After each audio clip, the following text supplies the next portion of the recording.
Hello guys, Indian 3 movie డైరెక్ట్గా ఓటీటీలోకి రాబోతుందంట. నెట్ఫ్లిక్స్లో ఈ మూవీ స్ట్రీమింగ్ కానున్నట్టు తెలుస్తుంది. ఇండియన్ 2 మూవీ అయితే థియేటర్లో రిలీజ్ అయ్యి భారీ రెస్పాన్స్ మధ్యలో డివైడ్ టాక్ రావడంతో మూవీ టీం అయితే ఈ డెసిషన్ తీసుకుందని లేటెస్ట్ న్యూస్ అయితే వస్తుంది.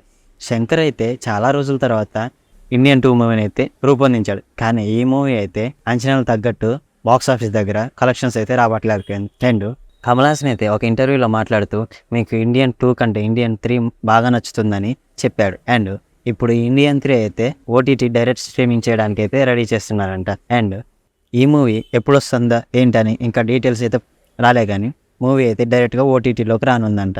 అండ్ ఇప్పటికే శంకర్ అయితే రామ్ చరణ్ గేమ్ చేంజర్ మీద దృష్టి పెట్టాడని తెలుస్తుంది.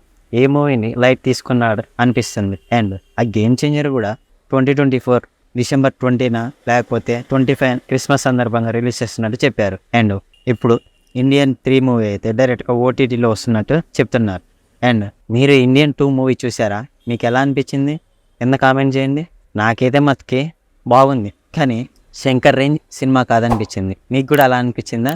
అలాగే ఇలాంటి మరిన్ని మూవీ అప్డేట్స్ కోసం మన ఛానల్ సబ్స్క్రైబ్ చేసి లైక్ చేయండి. Thank you for watching.